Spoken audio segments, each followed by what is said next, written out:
بسم اللہ الرحمن الرحیم۔ السلام علیکم ورحمۃ اللہ وبرکاتہ۔ آپ دیکھ رہے ہیں اسلام ہدایہ اسلامک یوٹیوب چینل۔ ناظرین کرام، ایک بار حضرت عمر رضی اللہ تعالی عنہ فجر کی جماعت کروا رہے تھے کہ ایک مجوسی جو چھپا بیٹھا تھا اس نے آپ پر خنجر کے 7 وار کیے اور آپ نیچے گر گئے۔ پہلی صف میں کھڑے عبد الرحمن بن عوف نے جب دیکھا تو فوراً سے مصلی پر کھڑے ہو گئے اور باقی جماعت کروائی۔ حضرت عمر کو وہاں سے گھر لے جایا گیا اور آپ کو جب دودھ پلایا گیا تو دودھ آپ کی آنکھوں سے نکلنے لگا اور آپ نے فرمایا کہ لگتا ہے موت کا وقت آن پہنچا ہے۔ آپ نے اپنے بیٹے عبداللہ بن عمر کو بلوایا اور فرمایا کہ بیٹا اماں عائشہ کے پاس جا کر ان سے کہو امیر المومنین نہ کہنا، اب میں امیر المومنین نہیں رہا، جا کے کہنا کہ عمر بن خطاب اپنے دونوں ساتھیوں کے ساتھ قبر کی جگہ چاہتا ہے، اگر اجازت مل جائے تو مجھے وہاں دفن کرنا، اگر اجازت نہ ملے تو مجھے کسی عام قبرستان میں دفنا دینا۔ عبداللہ بن عمر اماں عائشہ کے پاس تشریف لے گئے تو اماں عائشہ بیٹھی رو رہی تھی۔ کہا اماں جان، میرا والد عمر بن خطاب اپنے دونوں ساتھیوں کے ساتھ قبر کی جگہ چاہتا ہے۔ تو حضرت اماں عائشہ رونے لگیں، جو کہ پہلے بھی وہ رو رہی تھیں۔ تو کہا عبداللہ، یہ جگہ میں نے اپنے لیے رکھی تھی کہ میں اپنے خاوند اور باپ کے ساتھ ایک کونے میں سو جاؤں گی، لیکن اگر یہ عمر کی خواہش ہے تو اس جگہ کا عمر مجھ سے زیادہ حقدار ہے۔ تو بیٹے نے گھر آ کر حضرت عمر سے فرمایا کہ ابا جان مبارک ہو، اجازت مل گئی ہے۔ حضرت عمر نے فرمایا کہ اجازت تو مل گئی ہے، ٹھیک ہے، مگر جب میری میت اٹھاؤ تو ان کے دروازے پر جا کے رکھ دینا اور ایک بار پھر ان سے اجازت طلب کرنا، ہو سکتا ہے میرے شرم میں اجازت دی ہو اور میرے مرنے کے بعد انکار فرما دے، تو ایک دفعہ پھر اجازت طلب کرنا، اگر اجازت مل جائے تو مجھے لے جانا، ورنہ مجھے کسی اور قبرستان میں دفنا دینا۔ حضرت علی اور حضرت حسن تشریف لائے جس دن انتقال ہو رہا ہے، تو حضرت علی نے گھبراہٹ دیکھی تو فرمایا کہ عمر موت سے ڈر رہے ہو؟ تو حضرت عمر نے فرمایا نہیں، میں موت سے نہیں ڈر رہا، موت کے بعد جو ہوگا میں اس سے ڈر رہا ہوں۔ یہ کون کہہ رہا ہے کہ موت کے بعد جو ہوگا میں اس سے ڈر رہا ہوں، جس کے بارے میں نبی پاک صلی اللہ علیہ وآلہ وسلم نے فرمایا کہ میرے بعد اگر کوئی نبی ہوتا تو وہ عمر ہوتا۔ تو حضرت علی نے فرمایا کہ عمر کیوں ڈر رہے ہو، میں گواہی دوں گا۔ تو حضرت علی نے فرمایا کہ میں نے اللہ کے نبی کو کئی بار فرماتے ہوئے سنا ہے کہ حضرت حسن اور حضرت حسین علیہ السلام تو جنت کے نوجوانوں کے سردار ہوں گے، مگر حضرت عمر اور حضرت ابو بکر صدیق جنت کے بڑی عمر کے لوگوں کے سردار ہوں گے۔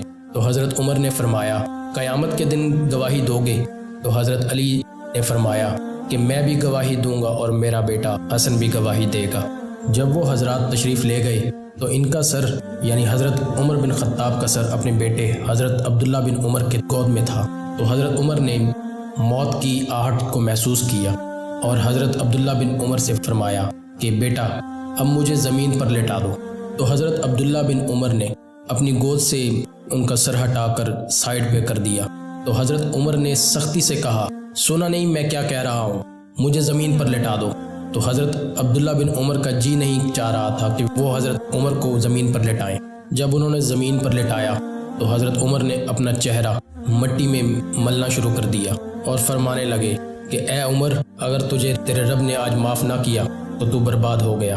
آپ پھر فرما رہے ہیں کہ اے عمر، اگر تجھے تیرے رب نے آج معاف نہ کیا تو تو برباد ہو گیا۔ یہ کہتے کہتے آپ کی جان نکل گئی اور آپ اللہ کو پیارے ہو گئے۔ آپ نے وصیت فرمائی تھی کہ میرا جنازہ صہیب پڑھائے گا، تو حضرت صہیب نے آپ کا جنازہ پڑھایا۔ آپ کا جنازہ پڑھایا گیا اور آپ کو کندھوں پر اٹھایا گیا تو حضرت اماں عائشہ کے دروازے پر جا کر رکھ دیا۔ تو حضرت عبداللہ بن عمر نے فرمایا کہ رک جاؤ، یہیں رک جاؤ۔ حضرت عبداللہ بن عمر نے دروازے پر دستک دی اور فرمایا کہ اماں جان، میرا والد حضرت عمر بن خطاب دروازے پر آ چکا ہے، اندر آنے کی اجازت چاہتا ہے۔ تو حضرت اماں عائشہ نے فرمایا مرحبا بن عمر، ہم عمر کو خوش آمدید کہتے ہیں، اور باہر تشریف لے گئیں۔ وہیں حجرہ مبارک میں قبر کھودی گئی۔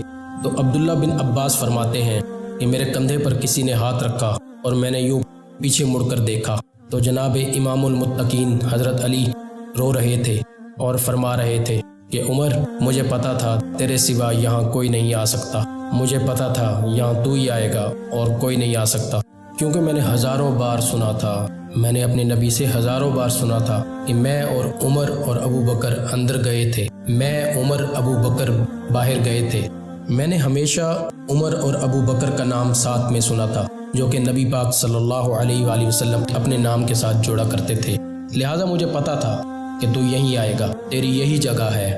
ناظرین اکرام، یہ وہ لوگ ہیں جنہوں نے رضی اللہ عنہ کا ٹائٹل اپنے نام کے ساتھ لگوایا اور یوں ہی روتے روتے مر گئے، کیونکہ نہ مجھے پتا ہے کہ پل بھر کے بعد کیا ہوگا، نہ ہی آپ کو پتا ہے کہ پل بھر کے بعد کیا ہوگا۔ بے شک میرا رب رحیم ہے، وہ بہت کریم ہے، وہ سب جانتا ہے، وہ جو کرتا ہے صحیح کرتا ہے، اور اس کے رحم کے طفیل ہی ہمارا کام بنے گا۔ آخر میں دعا ہے کہ اللہ تبارک و تعالی ہمیں نیک اعمال کرنے کی توفیق عطا فرمائے اور ہمیں اپنی آخرت اور دنیا سنوارنے کی طاقت دے۔ آمین ثم آمین۔